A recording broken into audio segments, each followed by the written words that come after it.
Good afternoon, everybody. It's Lorraine Alternative Homesteading on August 17, 2024, Saturday. Why do fusion centers spread rumors in communities against targeted people? Inquiring minds want to know. I'm sure you do too. Please hit the thumbs up. It helps the channel grow, get the message out there. Subscribe if you haven't subscribed already. Fusion centers were created in the United States as part of post 9/11 efforts to improve information sharing between federal, state, and local agencies. They've been criticized for various reasons, including potential overreach and the spread of misinformation. Some individuals who believe they are targeted by these centers and other government bodies claim that fusion centers spread rumors within communities about them.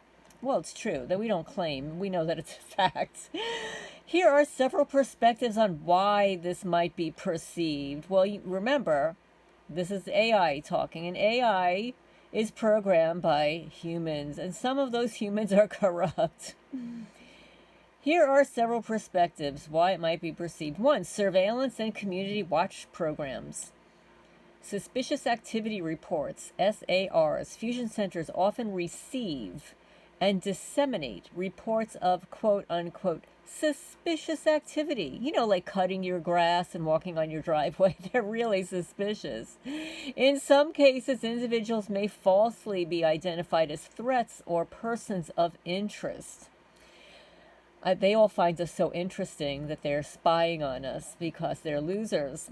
This can result in local law enforcement or community watch programs keeping a closer eye on them, leading to the perception that rumors are being spread about their behavior. Collaboration with community groups. Fusion centers sometimes work with local organizations such as neighborhood watch groups and private sector partners. This collaboration may inadvertently lead to rumors as information is shared informally within these groups, potentially based on inaccurate or exaggerated reports. I don't like this word potentially. It's actually happening. They're actually fusing information, all the fake reports, lies of omission, lies, flat out lies concocted by the fusion centers to spread, disseminate through communities to get them to hate you and war against you. Number two, misinformation and disinformation. Data misinterpretation. Fusion centers gather and analyze vast amounts of data. Well, I'm sure they're supercomputers too. When information is misinterpreted or shared without proper context, there you go, it can lead to false assumptions without a person's activities or intentions. About a person's activities or intentions. Once such information spreads, it can manifest as rumors within a community. It's sort of like the example I gave the other day of, you're helping a little old lady across the street, but some loser perpetrator is photographing you and then claiming that you're stealing from the little old lady. Or something like that. So they take everything out of context and concoct a negative narrative. Lack of oversight. Some critics argue that fusion centers operate with insufficient oversight, leading to the possibility of mistakes or misuse of their powers. This can allow unchecked spread of unverified or inaccurate information, and particularly since they're not subject to FOIA, open public records requests. Number three, the targeted individual phenomenon. Okay, gang stalking allegations. Many people who identify, I don't identify as a targeted individual, I identify as a female, a creamy white female with brown hair, believe that they are victims of a coordinated campaign of harassment known as gang stalking. Well, we surely are, and it's been proven. Some claim that fusion centers are involved in coordinating these efforts. It's a fact. Spreading disinformation within communities to isolate the individual. Another fact. Though no official evidence supports these claims, please, the belief persists among those who feel systematically harassed.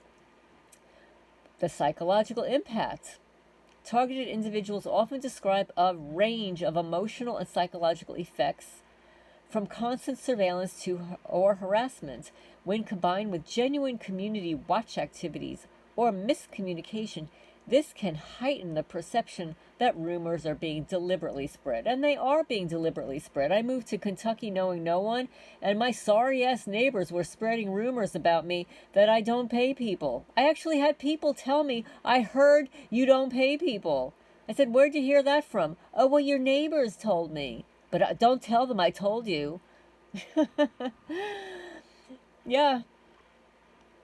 Unbelievable. Unbelievable. So yeah, so somebody's disseminating this information into communities. Number 4, overreach and mission creep. Broad definitions of threats. Fusion centers have been criticized for broadening the definition of what constitutes a threat. They certainly have. Like, I was labeled a terror threat for walking on my driveway at 52 Sutton Drive, Manalapan, New Jersey. Crazy. By the Manalapan Police Department. But you know, they got to bloat that watch list and get their little side hustle money, which could include people engaging in constitutionally protected activities such as protests or whistleblowing. The sharing of this information can lead to stigma and rumors in local communities about the individuals involved.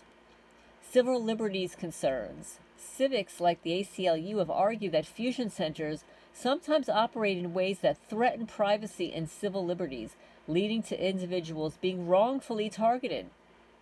When these centers share information or label individuals as potential threats without sufficient evidence, it can foster distrust and create a climate where rumors flourish.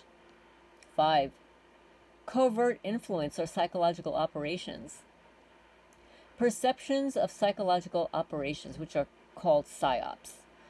Some targeted individuals believe fusion centers are part of covert influence campaigns or psychological operations aimed at discrediting or destabilizing them. It's not a claim, it's a fact. This is all true. It's been documented. Whistleblowers have come forward and said the 80 fusion centers across America should be shut down. There's absolutely no purpose for fusion centers other than to target the American population. These theories suggest that rumors are deliberately spread to isolate and marginalize individuals by making them seem dangerous or mentally unstable. Well, yeah, that's what malignant narcissists and psychopaths do. They want to isolate the victim. They don't want the victim speaking out. They don't want the victim having friends that could actually witness firsthand whatever is physically happening to the individual's property or pets or themselves, because then you'd have somebody to validate your experience. So in summary, the belief that fusion centers spread rumors in communities often stems from a combination of perceived overreach, lack of transparency. That's right, the fusion centers lack transparency. You cannot FOIA request them. The potential miscommunication or misuse of information, well, that is a fact. That is an understatement. And while some of these concerns may be based on real issues with how intelligence and law enforcement operate, yeah, they're all corrupt. Others may be influenced by the psychological and social consequences of feeling targeted or surveilled. Well, no, actually, before all of this happened,